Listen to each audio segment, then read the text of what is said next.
ओम सर्वमंगल मांगल्ये शिवे सर्वार्थ साधिके शरण्ये त्र्यंबके गौरी नारायणी नमोस्तुते। नमस्कार, स्वागत है आपका आचार्य वाणी में। मैं आचार्य डॉक्टर विक्रमादित्य आपके साथ हूं। जीवन में जिस प्रकार से हर समय आगे चलता है, समय के अनुसार से ग्रहों का परिवर्तन होता है और ग्रहों का प्रभाव हमारे जीवन पर पड़ता है, और वही हम बताते हैं आपके लिए आने वाला समय कैसा है। तो आज उपस्थित है मिथुन राशि वालों के लिए 1 अप्रैल से लेकर 10 अप्रैल के बीच में ग्रहों का खेल क्या होगा और ग्रहों की पार्लियामेंट में, आकाशीय पार्लियामेंट में किस प्रकार का परिवर्तन होगा और क्या कुछ प्रभाव आपके जीवन में हो सकता है। देखिए मिथुन राशि वालों, आपकी राशि के अनुसार से बृहस्पति अस्त हो गए हैं और आपके बृहस्पति महाराज जो हैं बड़े ही शुभ स्थान में चल रहे थे। और जो स्थान है आपका दशम भाव जो है विशेष तौर पर सम्मान का भाव होता है, और वहां विशेष तौर पर नौकरी के संबंध में बात की जाती है, राज्य के संबंध में बात की जाती है, तो सम्मान के संबंध में, पिता के संबंध में और कई महत्वपूर्ण सफलताओं के संबंध में बात की जाती है। देखिए ये सब चीजें बृहस्पति अस्त होने के कारण से थोड़ी सी इन सब चीजों में दिक्कत आ सकती है। बृहस्पति परिवर्तन की तरफ जा रहे हैं बहुत जल्दी, और ऐसे में उनका अस्त होना एक तरह से विशेष तौर पे थोड़ा सा अच्छा नहीं है। तो ऐसे में ग्रहों का प्रभाव आपके ऊपर क्या होगा वो भी आपको समझ लेना चाहिए। तो 1 अप्रैल को एकादशी का शुभ योग पड़ रहा है, और ऐसे में भगवान विष्णु की उपासना करने से समस्त प्रकार के कल्याण होने के योग बन जाते हैं। भारतीय संस्कृति में समस्त प्रकार की कहावत कही गई है सनातन पद्धति में, चाहे कोई व्रत करे ना करे, एकादशी का व्रत हमें अवश्य करने का प्रयास करना चाहिए। तो उस दिन सुंदर कामदा एकादशी है, और उस दिन आपने जीवन में कष्टों को दूर करने के लिए, विशेष तौर पर समस्त कामनाओं की पूर्ति के लिए अवश्य हर व्यक्ति को व्रत करना चाहिए, भगवान विष्णु का पूजन करना चाहिए, उसे कल्याण के योग बन जाते हैं। कम से कम एक काम तो करें, चावल का सेवन ना करें, इस बात को विशेष तौर पर ध्यान रखना चाहिए। और उसके बाद हम बात करें ग्रहों की स्थिति उस दिन कैसी रहेगी, तो ग्रहों की स्थिति उस दिन अच्छी दिखाई देती है, आगे बढ़ने के योग बनेंगे, मनो अनुकूल कुछ ना कुछ कार्य होने के योग दिखाई देते हैं, आगे बढ़ने का आपको प्रयास करना चाहिए। वहीं हम बात करें तो 2 अप्रैल को सुबह 4:51 पर चंद्रमा का परिवर्तन होगा। चंद्रमा परिवर्तन होकर विशेष तौर पर आपके सिंह राशि में चले जाएंगे, और सिंह राशि के चंद्रमा आपकी राशि के अनुसार से दिखाते हैं कि आपके जीवन में कुछ पराक्रम के उदय होते दिखाई दे रहे हैं,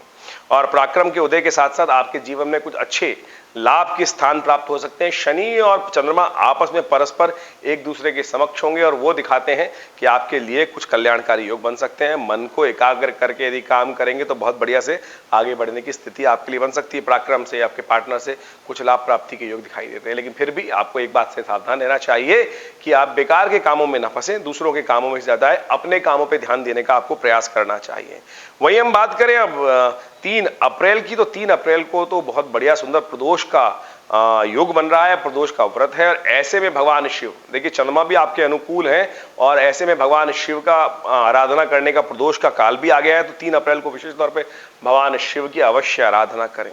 और इस वक्त चंद्रमा आपका कह भी रहा है कि यदि ये व्यक्ति विशेष तौर पे भगवान शिव का की आराधना कर ले तो भाग्य से बहुत बड़ा लाभ प्राप्ति के योग बन जाते हैं। तो क्यों समय खराब करते हैं, सुबह सुबह उठिए, भगवान स्नान इत्यादि से पवित्र होकर भगवान शिव के मंदिर में जाकर अवश्य आप एक काम करें कि भगवान शिव का ध्यान करते हुए कल्याणकारी योग काम अवश्य करने का प्रयास करें। उस दिन सोम प्रदोष पड़ रहा है, बहुत सुंदर योग पड़ रहा है। सोम प्रदोष जब पड़ जाता है तो सब प्रकार के कष्टों को दूर करने के योग भगवान शंकर की कृपा से बन जाते हैं, और ऐसे में सुंदर विशेष तौर पर चैत्र का महीना सोम प्रदोष, तो इससे सुंदर क्या हो सकता है। प्रदोष काल में भगवान शिव की उपासना इतना यथा संभव हो सके तो कल्याणकारी रहेगी। ओम नमः शिवाय दूध के द्वारा भगवान का अभिषेक करें, गंगा जल के द्वारा भगवान का अभिषेक करें, इससे सुंदर योग नहीं बन सकता। ये प्रदोष रहित, दोष रहित, यानी प्रदोष जो है समस्त दोषों को हरने वाला दोष रहित काल माना जाता है। तो शाम के समय तो अवश्य सूर्यास्त के उपरांत, अंधेरा होने से पहले जो गोधूली वेला का समय वास्तविक तौर पर माना जाता है, वो पूरा का पूरा प्रदोष काल ही माना जाता है। विशेष प्रदोष शुरू होता है सूर्यास्त के बाद। तो ऐसे में कहा जाता है कि भगवान शिव और पार्वती पूरे संसार में भ्रमण करते हैं, और जो उस वक्त भगवान की आराधना करते हैं उनको सुंदर आशीर्वाद मिलता है। तो अवश्य आपको ये सब करने का प्रयास करना चाहिए। देखिए बृहस्पति के समस्त दोषों को हरने के लिए इससे बढ़िया योग हो नहीं सकता। कोशिश करें भगवान की कृपा, जा पर कृपा राम की हुई, ता पर कृपा करहीं सब कोई। और उसके बाद आगे चलते हैं तो ये 3 तारीख का दिन भी आपके लिए अच्छा दिखाई देता है। 4 तारीख को विशेष तौर पर जब बृहस्पति का परिवर्तन होगा शाम को 4:08 पर, तो विशेष तौर पर एक बहुत सुंदर योग बन जाएगा। कन्या पे आते ही चंद्रमा विशेष तौर पर बृहस्पति के साथ गजकेसरी योग बना लेंगे। ये योग साफ तौर पे कहता है कि आपके जीवन में राज्य से, पिता से लाभ के योग बनते दिखाई दे रहे हैं। पिता से धन लाभ के योग बन सकते हैं, राज्य से धन लाभ के योग बन सकते हैं, कार्यों में सफलता प्राप्ति के योग बन सकते हैं। तो ऐसे में क्योंकि बृहस्पति अस्त चल रहे हैं, इसके लिए आपको थोड़ा सा काम कर लेना चाहिए, गौ सेवा करने का प्रयास करें। मंगलवार का दिन है, सुंदर तरह से हनुमान चालीसा का पाठ कर लीजिए, वो भी बड़ा सुंदर रहेगा। और तो ऐसे में समस्त कष्टों को दूर करने के योग अवश्य आप बना सकते हैं, कल्याणकारी योग बना सकते हैं। तो ये दिन आपके लिए जिस प्रकार का योग बन रहा है, गजकेसरी योग विशेष तौर पे हम बात करें तो 4 तारीख की शाम से लेकर 5 और 6 तारीख की करीब करीब रात्रि तक रहेगा। तो आप अवश्य इन 2 दिनों से लाभ लेने के लिए एक गौ सेवा का काम अवश्य करने का प्रयास करें। हनुमान चालीसा का ध्यान करके, हनुमान जी का ध्यान करके दिन का आरंभ करें। 5 तारीख का दिन सत्यव्रत का दिन है। पूर्णिमा वैसे तो 6 तारीख को रहेगी, लेकिन 5 तारीख को विशेष तौर पर सत्यव्रत का दिन है। और उस दिन ग्रह दिखाते हैं कि आपकी राशि के अनुसार से केवल थोड़ा स्वास्थ्य पर ध्यान रखने की जरूरत है। स्वास्थ्य के मामले में थोड़ा सा ग्रह ऊपर नीचे है, तो विशेष तौर पर बहुत ज्यादा रिस्क ना लेते हुए अपने कार्य को सही से करने का प्रयास करेंगे तो बहुत अच्छा रहेगा।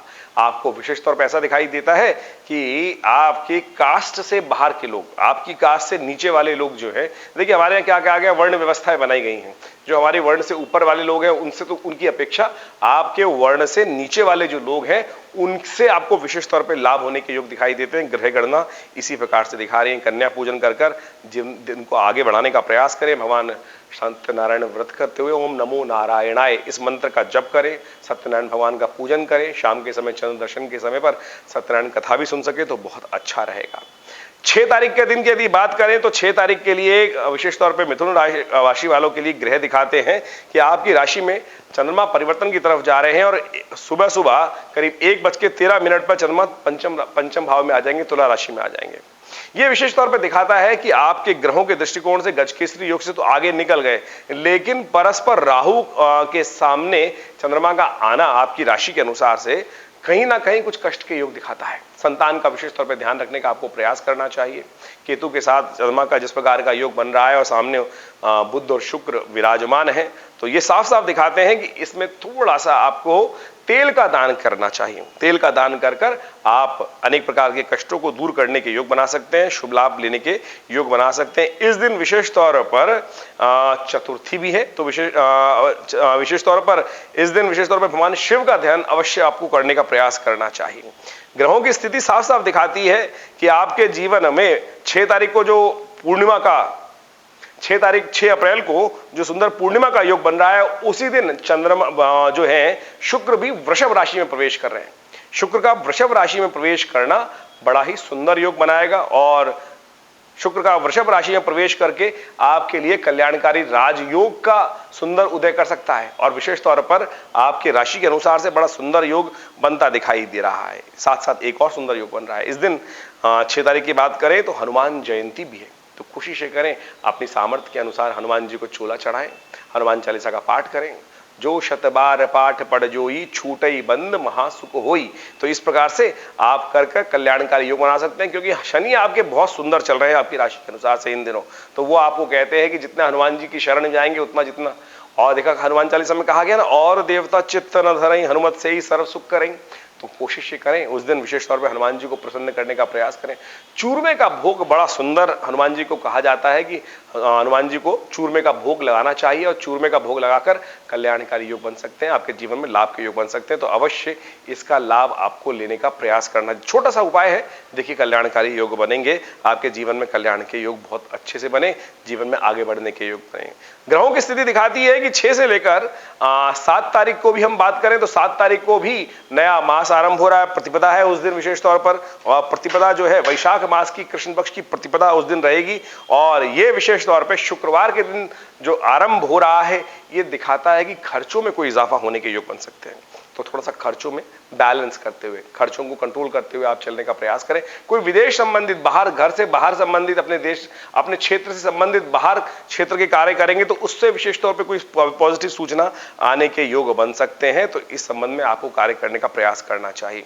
वहीं हम बात करें तो आगे 9 अप्रैल की, तो 9 अप्रैल को वृश्चिक राशि में चंद्रमा प्रवेश करेंगे। वो आपके स्वास्थ्य के दृष्टिकोण से 2 दिन थोड़े से भारी दिखाई देते हैं। कोशिश ये करें चावल का दान करें, स्वास्थ्य का विशेष तौर पर ध्यान रखें। मौसम परिवर्तन की तरफ जा रहा है तो ऐसे में सर्द गर्म ना हो जाए, इस बात का ध्यान रखते हुए काम करना आपके लिए बहुत आवश्यक है। तो आपके ग्रहों के अनुसार से ये हम पूरा 10 दिन का राशिफल आपके समक्ष उपस्थित करते हैं। आपके मन में कोई प्रश्न चल रहा हो तो आप हमारे नंबर्स पे व्हाट्सएप के द्वारा भेज सकते हैं अपने प्रश्न को, हम अवश्य निदान देंगे। आपका इस कार्यक्रम में धन्यवाद।